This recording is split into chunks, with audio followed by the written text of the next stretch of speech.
साथियों जोहार, जय मूल निवासी साथियों।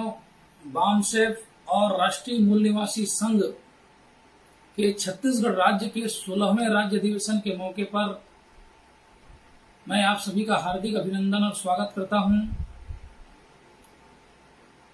समस्त मूल निवासी बहुजन महानायकों का इस राज्य अधिवेशन के मौके पर वंदन करता हूं, अभिवादन करता हूं।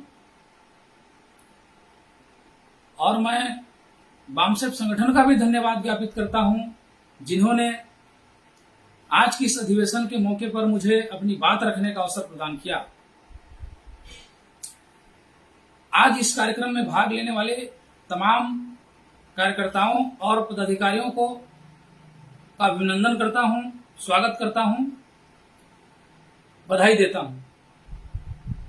साथ ही साथ आज की इस वर्चुअल कार्यक्रम को सुन रहे, वाचिंग कर रहे, देख रहे तमाम मूल निवासी बहुजन समाज के युवाओं, विद्यार्थियों, कार्यकर्ताओं, पदाधिकारियों, शुभचिंतकों, माताओं, बहनों, बच्चों, सभी का स्वागत करता हूं, अभिनंदन करता हूं। साथियों, अभी का जो सत्र है, अधिवेशन का दूसरा सत्र है। भोजन अवकाश के बाद ये सत्र अभी प्रारंभ हुआ है। तो इस सत्र में काफी महत्वपूर्ण विषय रखे गए हैं। 2 विषय रखे गए हैं। मैं आप लोगों के समक्ष विषय पढ़ के सुना रहा हूं। आप लोग ध्यानपूर्वक इसको सुने। पहला विषय है, महापुरुषों द्वारा निर्धारित उद्देश्य को पूरा करने के लिए राष्ट्रव्यापी संगठन की आवश्यकता है तथा संगठन के कार्यकर्ताओं में अनुशासन का होना अनिवार्य है। ये पहला विषय है। दूसरा विषय है, निर्दोष आदिवासियों को माओवादी नक्सली बताकर हत्या करना शासक जातियों का षड्यंत्र है। सिलेगर बीजापुर की घटना इसका ज्वलंत उदाहरण है। तो ये काफी महत्वपूर्ण 2 विषय रखे गए हैं। इन्हीं 2 विषयों पर मैं अपनी बात रखने के लिए उपस्थित हुआ हूं। साथियों, हमारा जो मूल निवासी बहुजन समाज है, SC, ST, OBC माइनॉरिटी, जिसकी आबादी भारत देश में 85% मानी जाती है, तो ये जो मूल निवासी बहुजन समाज है आज काफी समस्याग्रस्त है। चाहे हम शिक्षा की समस्या की बात करें, चाहे स्वास्थ्य की समस्या की बात करें, चाहे रोजगार की समस्या की बात करें, चाहे युवाओं की समस्या की बात करें, चाहे आदिवासियों की समस्या की बात करें, चाहे पिछड़े वर्ग की समस्या की बात करें, चाहे अनुसूचित जाति वर्ग की समस्या की बात करें, चाहे माइनॉरिटी वर्ग की समस्या की बात करें, तमाम लोग आज समस्याग्रस्त हैं। और ये समस्या जानबूझकर पैदा की गई है। और ये समस्या ब्राह्मण लोगों ने पैदा की है, क्योंकि इस देश को ब्राह्मण रूल कर रहा है साथियों। तो ब्राह्मण लोगों ने जानबूझकर वेल प्लान तरीके से इस समस्या का निर्माण किया है। साथियों, आप सबको पता होगा कि सबसे पहले बौद्ध काल में मौर्य साम्राज्य हुआ करता था। तो मौर्य साम्राज्य के समय हमारे भारत को सोने की चिड़िया कहा जाता था। लेकिन पुष्यमित्र शुंग नाम के ब्राह्मण ने हमारे अंतिम मौर्य सम्राट बृहदत्त मौर्य की हत्या की और उन्होंने ब्राह्मणकल व्यवस्था का सूत्रपात किया। इस ब्राह्मणिकल सिस्टम से लड़ने के लिए हमारे मूल निवासी महानायकों ने बहुत बड़ा संघर्ष किया। सर्वप्रथम महात्मा ज्योतिराव फुले ने यह आंदोलन शुरुआत किया 1848 में। 1848 में काफी बड़े पैमाने पे उन्होंने देश में जागृति लाने का काम किया और इस आंदोलन को आगे चल के डॉक्टर बाबा साहब ने आगे बढ़ाया और 1956 में बाबा साहब का परिनिर्वाण हुआ। तो 1848 से लेकर 1956 तक 108 साल होता है साथियों। तो हमारे मूल निवासी महानायकों ने 108 साल तक संघर्ष किया। और 108 साल तक संघर्ष करने के परिणाम स्वरूप हमको संविधान मिला, भारत का संविधान, और वो संविधान आज हमारे फेवर में है। लेकिन तथाकथित आजादी के बाद फिर से पुनः ब्राह्मणों ने भारत को अपने कब्जे में ले लिया। पंडित जवाहरलाल नेहरू ने, जो देश का प्रथम प्रधानमंत्री कहा जाता है, उन्होंने 60% ब्राह्मणों को टिकटें दी और लगभग 50% ब्राह्मणों को चुनवा कर लाया और विधिमंडल पर अपना कब्जा जमा लिया। तो इस तरह से तथाकथित आजादी के बाद ब्राह्मणों ने पुनः भारत पर कब्जा जमा लिया और आज वो रूल कर रहे हैं। तो उनके रूल करने की वजह से समस्या निर्माण हुई है और ये समस्या उन्होंने जानबूझकर निर्माण कर रखे हैं। विदेशी ब्राह्मणों की आबादी है वो भारत देश में 3.5% है। तो 3.5% ब्राह्मण भारत को रूल नहीं कर सकता, लेकिन काफी षड्यंत्र पूर्वक वो रूल कर रहा है। आपको पता है, पहले भारत देश को 4 वर्ण व्यवस्था में डिवाइड किया गया था, ब्राह्मण, क्षत्रिय, वैश्य और शूद्र। तो शूद्रों को किसी प्रकार का कोई अधिकार नहीं था, सेवा करते थे वो लोग 3 वर्ण का, ब्राह्मण का, क्षत्रिय का, वैश्य का, तीनों वर्णों का सेवा करते थे। और आज जितनी ओबीसी की जातियां हैं वो तमाम जातियां उस समय शूद्र कैटेगरी में आती थी। उनको शिक्षा, स्वास्थ्य और संपत्ति जैसे बुनियादी जो आवश्यकता हैं उनसे दूर रखा गया था उनको। और जो एससी एसटी के लोग हैं वो लोग तो वर्ण बाह्य लोग हैं। एससी को अछूत बनाया गया, एसटी को जंगलों में रहने के लिए विवश किया गया, समाज की मुख्य धारा से उनको अलग कर दिया गया। तो उनको पंचमा कहा जाता है। वो वर्ण बाह्य लोग थे उस समय। तो काफी बड़े मात्रा में उस समय साजिश किया गया और डिवाइड एंड रूल का जो सिस्टम है, ये सिस्टम उन्होंने देश के लिए लागू किया और उन्होंने देश को काफी लंबे समय तक रूल किया। तो इसी के खिलाफ हमारे जो मूल निवासी महानायक हैं उन्होंने बड़ी लंबी लड़ाई लड़ी। फुले ने लड़ाई लड़ी 1848 में, पेरियार ने लड़ाई लड़ी, छत्रपति साहू जी महाराज ने लड़ाई लड़ी। काफी महापुरुषों ने, नायकों ने इस आंदोलन को आगे बढ़ाया और डॉक्टर बाबा साहब ने काफी बड़े पैमाने पर इस आंदोलन को आगे बढ़ाया और 1956 में परिनिर्वाण हुआ उनका। तो 108 साल तक संघर्ष करने के बदौलत हमको आज अधिकार हासिल हुआ। हम पढ़ने लिखने के काबिल हुए, हमें शिक्षा, रोजगार, संपत्ति का अधिकार प्राप्त हुआ और आज हम समाज की मुख्य धारा की ओर बढ़ रहे हैं। लेकिन पुनः इन विदेशी ब्राह्मणों ने षड्यंत्र पूर्वक इस देश के मूल निवासी बहुजन समाज को फिर से गुलाम बनाने का जो षड्यंत्र लगातार कर रहे हैं, ये काफी चिंताजनक है। तो साथियों, हम लोगों को राष्ट्रव्यापी संगठन का निर्माण करना चाहिए, क्योंकि हमारे मूल निवासी बहुजन महानायकों ने राष्ट्रव्यापी संगठन खड़ा किया और राष्ट्रव्यापी संगठन खड़ा करने के परिणाम स्वरूप आज हमको अधिकार प्राप्त हुआ। डॉक्टर बाबा साहब अम्बेडकर ने एकाएक ऐसी ही लड़ाई नहीं लड़ा। उन्होंने हमारे जितने भी मूल निवासी बहुजन महानायक हुए उनके आंदोलन का स्टडी किया। फूले के आंदोलन का स्टडी किया। फूले को अपना इस आंदोलन के लिए उन्होंने अपना गुरु माना। फूले के आंदोलन का स्टडी किया। दक्षिण में पेरियार के आंदोलन का स्टडी किया। हमारे गुरु घासीदास बाबा के आंदोलन का स्टडी किया। इस तरह से उन्होंने बिरसा मुंडा के आंदोलन का स्टडी किया। इस तरह से तमाम मूल निवासी बहुजन महानायकों के आंदोलन का स्टडी किया। तो उन्होंने पाया कि उनका जो आंदोलन था वो क्षेत्रीय आंदोलन था। उन लोगों में किसी प्रकार का कोई कम्युनिकेशन, कोऑर्डिनेशन नहीं था। तो इसकी वजह से जो उनका आंदोलन था वो क्षेत्रीय आंदोलन हो गया, राष्ट्रव्यापी नहीं हो पाया। इसलिए काफी बड़े पैमाने पे उन्होंने रिजल्ट नहीं ला पाया। तो डॉक्टर बाबा साहब ने इन आंदोलन का स्टडी किया और उन्होंने राष्ट्रव्यापी संगठन खड़ा किया और राष्ट्रव्यापी संगठन बनाने के बाद उन्होंने इस लड़ाई को लंबे अरसे तक लड़ा। तब कहीं जाकर ये हमको सारा अधिकार वो दिला पाए, उनको संविधान लिखने का अवसर प्रदान किया गया और संविधान में हमारे लिए बड़े पैमाने पर उन्होंने अधिकार हमें दिया, लिखित संविधान हमें दिया और लिखित हमको अधिकार उस संविधान के अंदर डाला।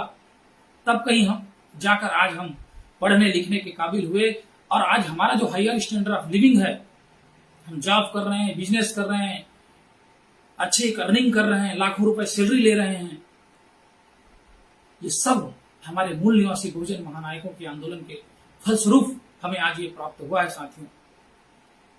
तो साथियों, मैं आप सभी से गुजारिश करना चाहूंगा, मूल निवासी बहुजन समाज में स्थापित तमाम छोटे बड़े संगठनों और उनके लीडर्स को मैं निवेदन करूंगा कि दोस्तों, ये जो समय है ये काफी विकट समय है और ये समय अपने आप में ईगो रखने का समय नहीं है। ईगो को त्याग कर जो राष्ट्रव्यापी संगठन है उस संगठन को साथ सहयोग देने का समय है। आज बामसेफ की लड़ाई 40-43 साल हो चुकी है और ये बड़ी लड़ाई बामसेफ अपने बैनर तले लड़ रहा है। माननीय कांशीराम साहब ने एक बड़ी लड़ाई लड़ी और उन्होंने आंदोलन को काफी ऊंचाइयों तक लेके गए। आज माननीय वामन मेश्राम साहब के नेतृत्व में ये लड़ाई लड़ी जा रही है। हमारा बामसेफ संगठन 31 राज्यों का संगठन है, 550 जिलों का संगठन है, 3500 तहसीलों का संगठन है, 2 से 2.5 लाख गांवों का संगठन है। इसका खुद का पब्लिकेशन ट्रस्ट है, खुद की पत्र पत्रिकाएं हैं, इसका खुद का रिसर्च सेंटर है। तो बहुत बड़ा सेटअप, 31 राज्यों में हमारे 31 स्टेट ऑफिस है, राष्ट्रीय लेवल पे 4 बड़े ऑफिसेस हैं। तो काफी बड़े मात्रा में ये जो बामसेफ संगठन है वो साधन संसाधन इकट्ठा करने में भी कामयाब हो रहा है। तो मैं तमाम साथियों से, तमाम संगठन के कार्यकर्ताओं और पदाधिकारियों से निवेदन करना चाहूंगा कि साथियों, हम अपने छोटे मोटे जो ईगो है, जो आपसी जो तालमेल नहीं हो पा रहा है, उसको त्यागिए और त्याग करके राष्ट्रव्यापी संगठन का साथ सहयोग दीजिए। तभी हम बड़े पैमाने पे रिजल्ट ला सकते हैं।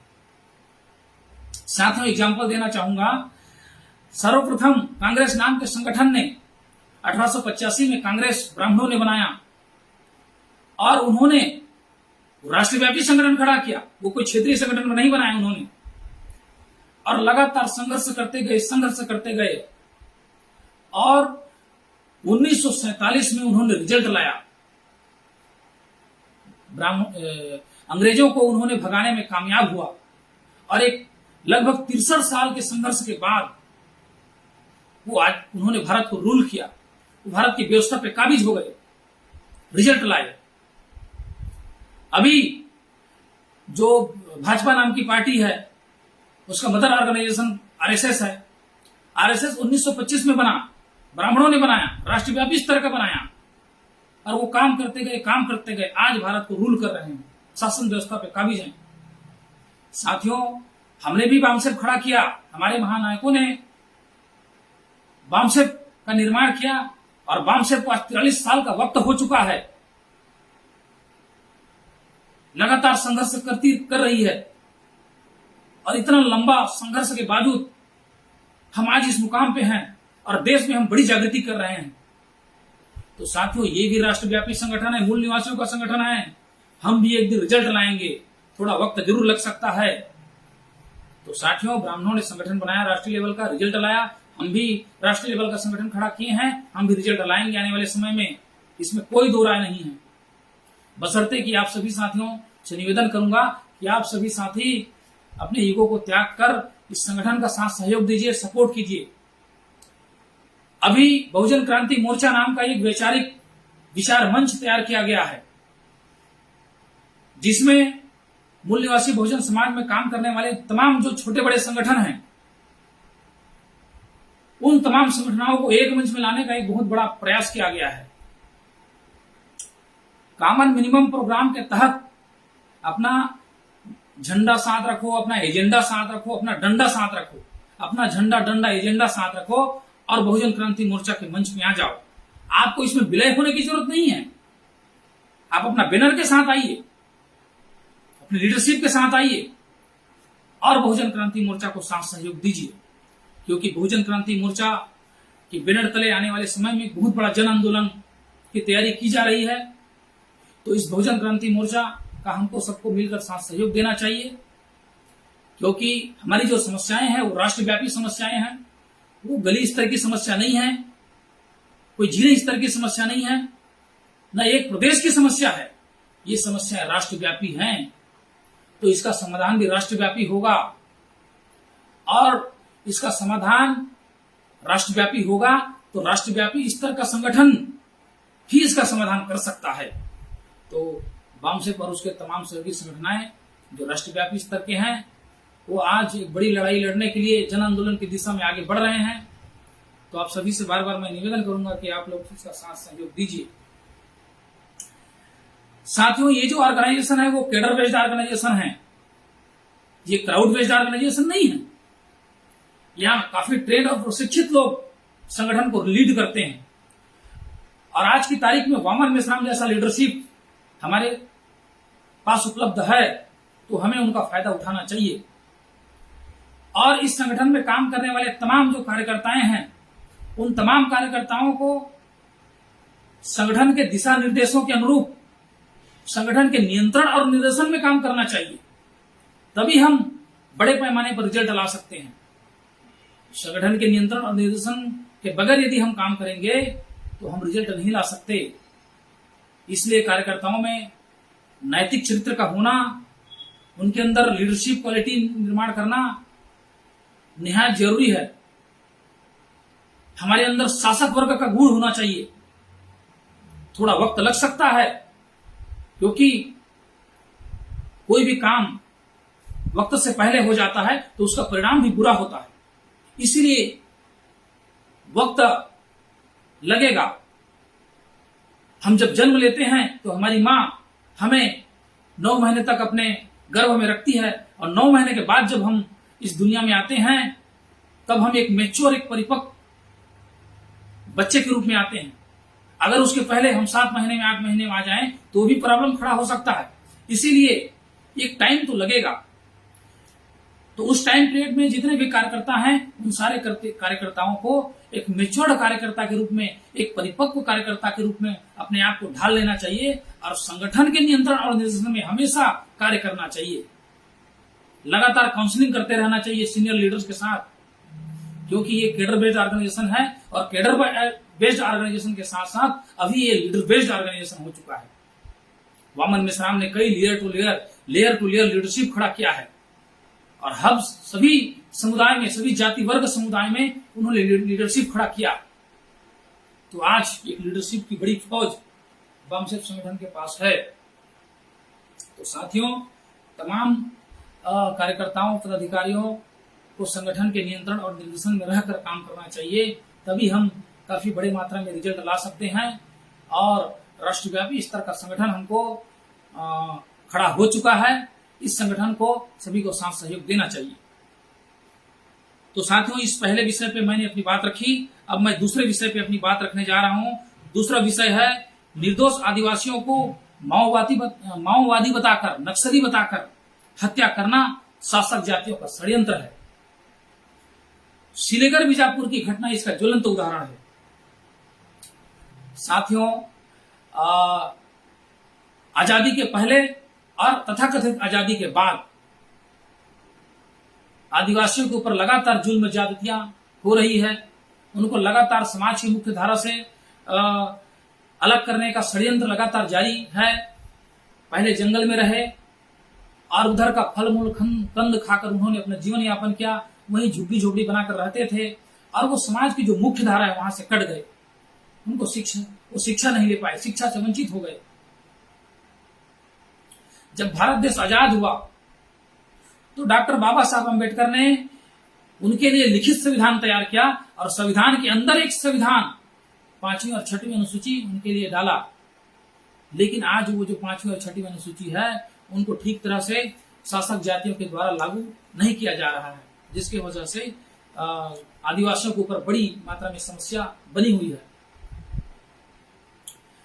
और लगातार आदिवासियों को उनका जो हक अधिकार से छीनने का ये षड्यंत्र जारी है। छत्तीसगढ़ में काफी बड़े मात्रा में आदिवासी निवासरत हैं, तो उनको विस्थापित किया जा रहा है। सर्व जुर्म के नाम पर पिछले सरकार ने आदिवासियों को आदिवासी के खिलाफ ही तैयार किया और आदिवासी से लड़ता रहा। कई आदिवासी खत्म हो गए। तो ये सरकार जो है, ये जो ब्राह्मणिकल सिस्टम पे काबिज जो सरकार है, ये आदिवासियों को लड़ाने का षड्यंत्र है और उनको नक्सली बताकर मारने का उनका जो षड्यंत्र लगातार जारी है। अभी जो सिलेगर बीजापुर जिले का जो घटना हुआ, वहां पे जहां पे 5वीं अनुसूची लागू रहता है, वहां ग्राम सभा के परमिशन के बगैर कोई भी कार्य सरकार नहीं कर सकती। तो बिना ग्राम सभा की अनुमति, बिना परमिशन के बगैर वहां पे सीआरपीएफ का जो कैंप है, पैरामिलिट्री फोर्सेस का जो कैंप है, उसको स्थापित किया जा रहा था। जब गांव के ग्राम वासियों ने उसका विरोध किया तो वहां के आदिवासियों को गोलियों से भून दिया गया। ऑन द स्पॉट 3 आदिवासी मारे गए और कई महिला पुरुष वहां पे घायल हो गए।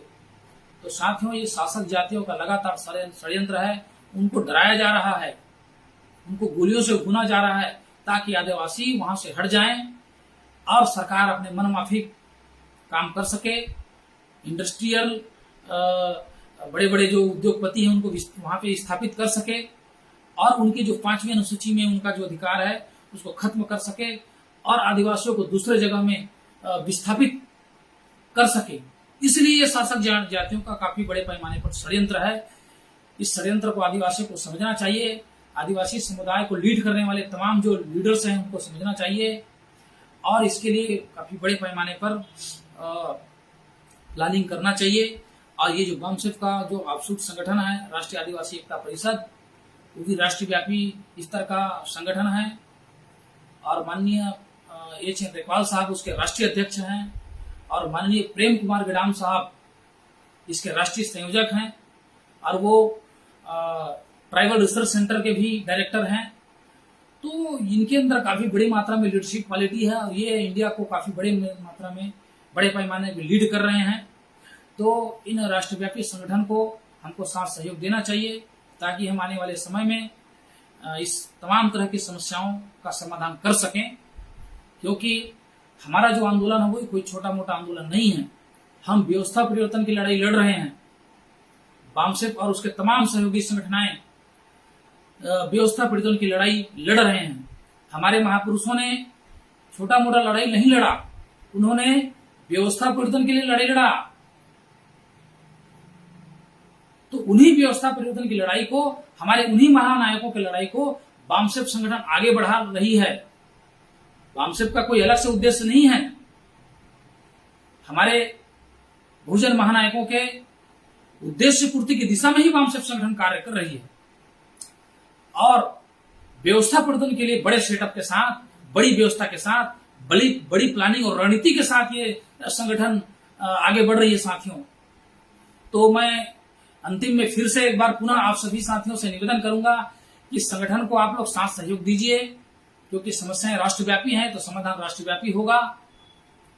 तो आने वाले समय में हम बड़े मात्रा पे जन आंदोलन की दिशा में आगे बढ़ रहे हैं साथियों, और हमको पूरा यकीन है कि हम आने वाले कुछ ही सालों में एक बड़े मात्रा में रिजल्ट लाएंगे और आने वाले समय में मूल निवासी बहुजन समाज को व्यवस्था पे काबिज करेंगे, ऐसा हमारा उम्मीद है।